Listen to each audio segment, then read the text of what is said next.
Philly, as soon as they got the Jalen deal like done, they immediately reached out. Like they're going for it. Like they made their pitch. They reached out. They did it. I talked to people in Philly. I'm like, what do you think? And they're like, we're afraid it's Cleveland. everybody I talk to is like, well, we're afraid it's Cleveland. Nobody seems like they have optimism. My wife.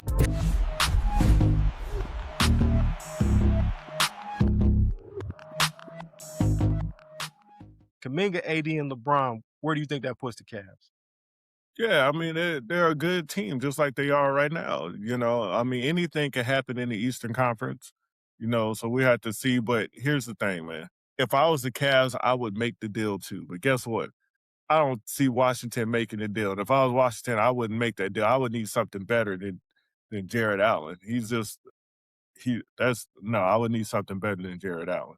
And that little 20, 37, 38 draft pick where the owner of the Cavs going to be 90 years old at that time. All right, so let's he probably ain't going to be the owner no more. They can't get AD. They can't pry him away from Washington.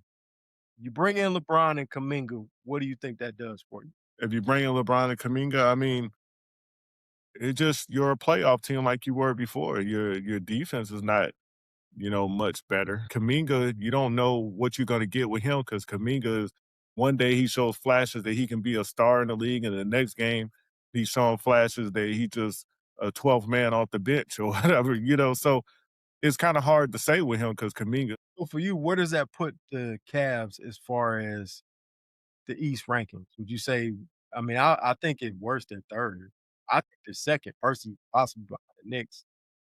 Yeah, I mean, well, let me see, because if they gel together, I think Philly and the Knicks are still ahead of Cleveland. The only problem with the Knicks is they lost Mitchell Robinson, and I think that's going to hurt them a lot. They did add Andre Drummond, but Andre Drummond is old and washed up anyway. Your favorite player.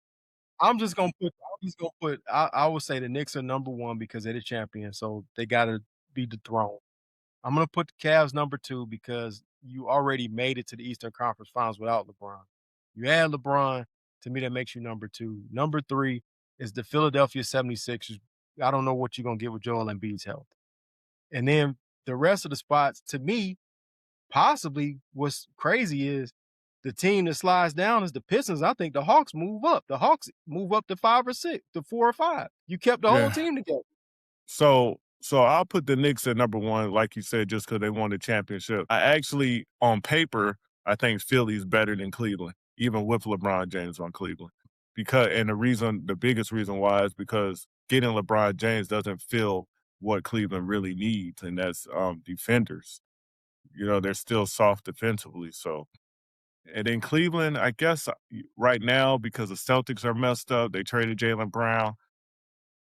And the Pistons are taking steps back, And might lose Durant still. Yeah, I know. They're saying they're taking steps back, so that could move.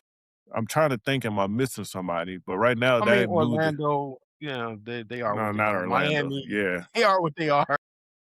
So that's the thing. We don't know what's going to happen with Miami, what all they're going to be able to add, what type of pieces they're going to be able to add. So right now, I'll put the Cavs at number 3, but Miami, especially if they do get LeBron, but Miami, we don't know what that's going to look like, and we don't know how Bam and Giannis are going to play together. I know Bam can step out now out of the paint, but he's more lethal in the paint. And then if you got Giannis coming down to the paint, is there going to be a log jam there? So, and Giannis is not a shooter, so we just got to see how that goes. It could be a great thing, or it could be a total disaster. So, real quick sidebar: this guy has had 3 Hall of Fame careers at each stop. Really 4, for 3 different teams. You look at the first time in Cleveland, Hall of Fame career. The guy wins 2 MVPs. He's right there, almost winning a scoring title. Just first team All NBA over and over again, gold medals, all that stuff. Then goes to Miami. 2-time Finals MVP, 2 titles, picks up another MVP, picks up 2 more of them things. That's and again another gold medal, showing you again I'm that guy. You know what I'm saying? As Mhm. far as Miami, I think that's a Hall of Fame career. Yeah. Second time around in Cleveland, you're the only team, and I don't know if it's ever going to happen again to come back from 3-1 in the finals. It looked like this is Mhm. the long shot for it to happen again. And he You won the pull off title. that, win the Mhm. title again, another Finals MVP. Then you go to LA, and people say this bubble thing. You can say what you want to say, right? But at the end Mhm. of the day, what do you say? You can only play the people in front of you, right? Of course. So if we're gonna discount and say that's not a ring, then the 50-game season when the Spurs won, that's not a ring. You know what I'm saying? Yeah, Like the exactly, situation exactly. is what it is. You won another title, man. And Well, I think I agree. I think 3 of those were Hall of Fame careers. The Lakers won just because he won a Finals MVP.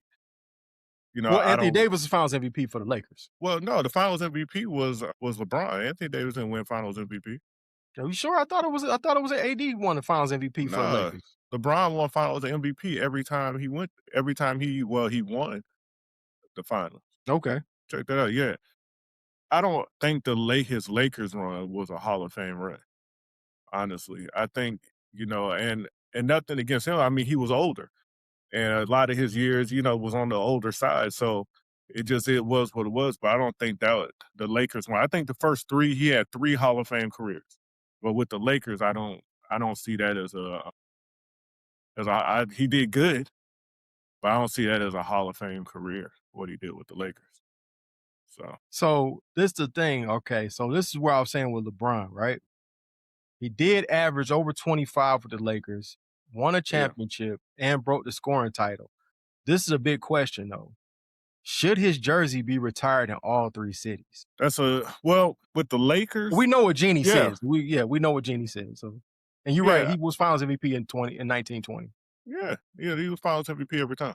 But yeah, his jersey should be retired with the Lakers just because, not because he had a Hall of Fame career with the Lakers, just overall he had a Hall of Fame career. He's LeBron James, and he's one of the greatest players to ever play the game. And some people even put him number 1. Some people put him number 2. Some people put him number 5. But regardless, he's one of the top, to ever play the game. And I mean, he's been in the league for so long and carried the league on his shoulders for so long that, yeah, I mean, just out of respect, they should retire his number. I mean, it's not like he's just some average guy, It's not like that we played the talking about. game.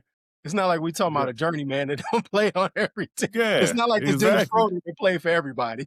exactly. I mean, even last season when you put him as, the 3rd option, he was the 3rd option, but the 2nd option still wasn't better than him. Reeves is nowhere near the LeBron James. Reeves is good, but even right now at LeBron James' old age, LeBron's still a better overall player than Reeves. You know what I'm saying? And in some ways, don't get me wrong, offensively, Luka is better right now, but if you look at total game, LeBron is still better because LeBron, even though he's not as good at defense as he used to be, he actually gives effort on the defensive end. Luka doesn't even give any effort on the defense end.